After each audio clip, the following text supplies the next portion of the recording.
Hi, everybody, and welcome to week 6 of EDU6200. This semester is really rolling along right now, and I hope all of you have started to get your regular routine back and you're back to work and things are getting back to normal for you. That's really important. I've gotten a couple emails and texts from all of you in the last few days asking for some extensions, so I've decided to go ahead and extend some due dates, and I'm going to talk about that first in this video, and then I will come back to the assignments for week 6. So first of all, kind of where we're at in the course right now, your week 4 discussion forum was supposed to be due last night. And I apologize I didn't catch it sooner. I was out of town all weekend. And then yesterday was kind of like a blur in the evening for me. So what I'm going to do is, if you haven't already posted for week 4 discussion forum, I have extended that now until the 28th, Thursday the 28th. So if you haven't posted week 4 discussion forum, please do that tonight, tomorrow night. Let's get that in by 9/28. That is Thursday. I've also extended week 5 discussion forum, which technically was going to be due on Thursday the 28th. I've moved that to Saturday the 30th. If you think you need more time, let me know. But hopefully we can get everybody caught up now into this piece of having weeks 4 and 5 done. That's really important. I've also extended the field notes, that's WCG number 9, to Friday, October 6th.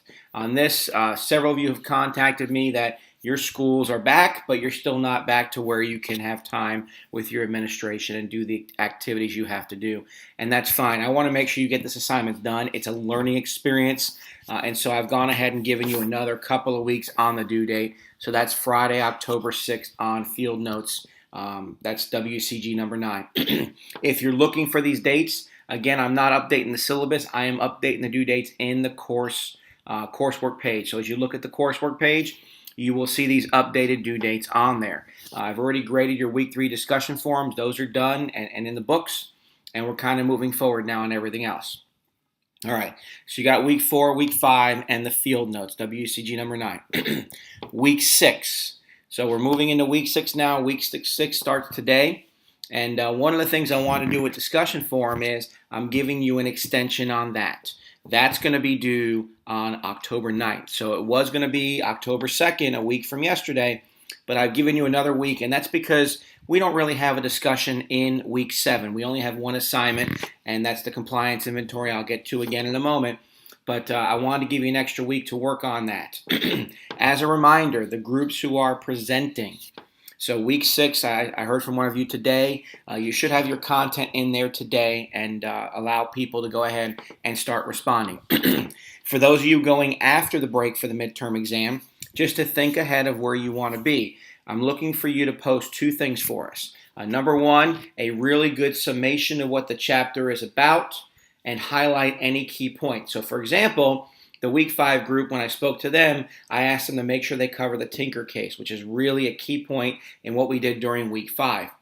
So as you look through the chapter, and by the way, also watch these videos because I will give you some hints as to the most important content for each week to make sure that's in your discussion post, that's in your responses, and also look at the notes I've posted, which are also in the handout section of each week. So you look at each week on the left-hand side, you'll find notes in there for me on each chapter and what are the important points. By the way, from weeks 1 through 6, chapters 1 to 6 in the text on school law, you're going to find a lot of good information in those notes related to the midterm. So as you look at studying, there's 2 things you want to look at, and that's that, and there's also a study guide. Back to that in just a moment.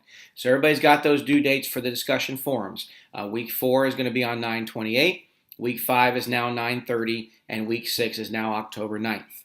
Now, as far as the WCG assignment number 2, professional ethical behaviors, I have not adjusted that date. It's still due October 2nd. I've gotten a lot of questions about this one too. It's very simple. You go online to the link, you do the pre-test, you do the post-test, you submit a screenshot, and you're good. Just follow that procedure in there, and your screenshot will show a pre- and a post-test score for me, and that's all you have to upload. There's no rubric for it. It's either you did it or you didn't do it. If you have questions, again, please text me or email me. Now, week 6, I gave you those assignments. Week 7, compliance inventory, that's WCG number 3. I spoke about that briefly in my last video. I also gave you guys the rubric for it. Again, please follow that rubric. Make sure you have time to meet with your administration. I'm hoping, again, I understand Everyone's situation is different. We were very lucky in Hillsborough. I know those of you in the heartland area of Florida around Lake Okeechobee got hit a whole lot harder. And if you're having difficulty getting these assignments done, all you got to do is contact me. Let's talk about it. Let's see what you need as far as time. I'm not inflexible, but I want you to realize that I have to keep dates and keep us on schedule so we don't get too far behind for the second half of the semester. So if you see those dates coming out and you're like, whoa, wait a minute, Dr. Richmond, I can't do this, please call me, please text me. Let's talk about it individually and let me help you. That's why I'm here. But for those of you who have recovered and are back to normal, you have power, no problems, get these assignments in. Let's get this done. Let's get moving along in the course. So compliance inventory, WCG number 3, is going to stay as October 9th. And I'll talk about that some more in the next video for week 7, since that is the assignment for week 7.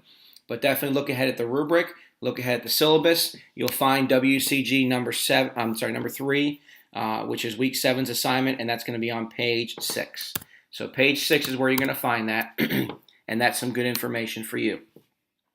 All right, last thing before I go into content, let's talk about the midterm exam.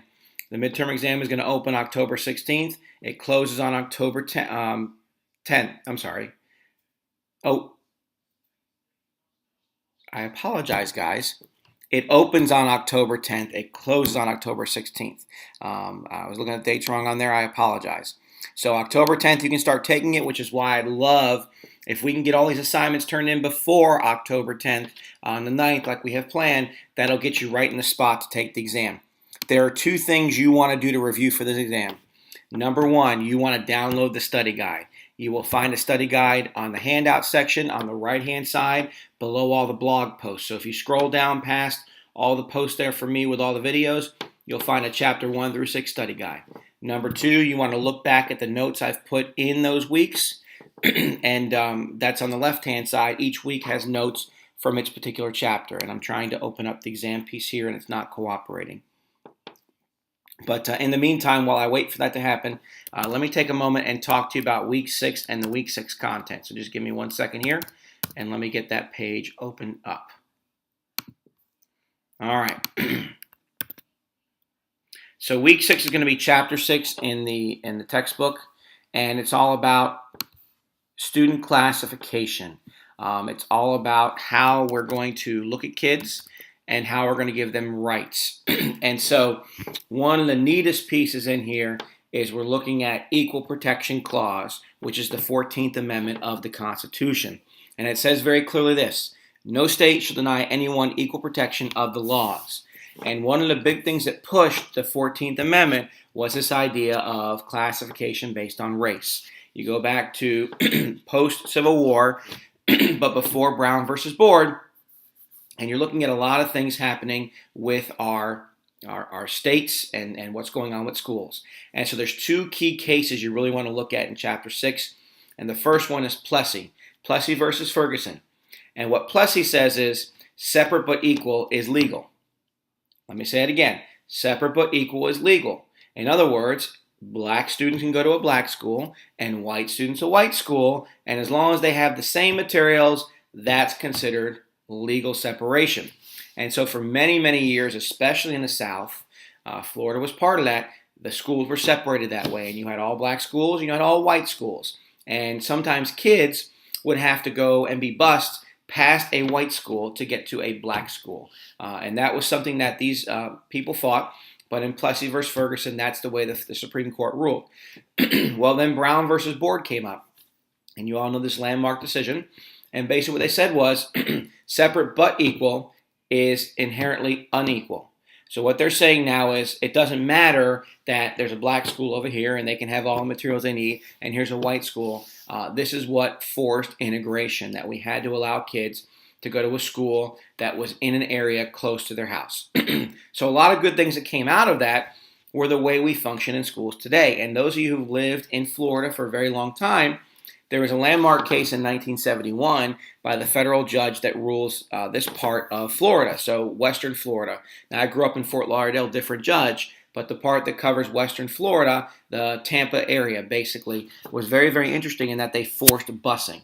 And so particularly in Hillsborough and in Pinellas counties, forced busing occurred where they had to bus kids to desegregate the schools. So what did Hillsborough County do? Well, back in the 70s, they created a separate method of doing this. Kids would go to elementary school in their local areas, and then in 6th grade, they got bused. So the inner city kids stayed home and went to a school close to their house, and all the kids in the suburbs, the white kids basically, got bused in to desegregate those schools. 7th grade, they went to a different school. They had a 7th grade center. And then finally, for junior high, well, those were all the schools in the suburbs. And so the black kids from the inner city were bused out to the suburbs and went through desegregation that way. High schools, well, they got rid of in Florida. They closed down the two main traditionally black high schools, Middleton and Blake. Now, luckily, those traditional high schools are back today, but they were actually converted into 6th grade and 7th grade centers. And those kids who would have gone to high school there were actually, again, bused to the suburbs for that process. So a very interesting thing in Florida in the 70s.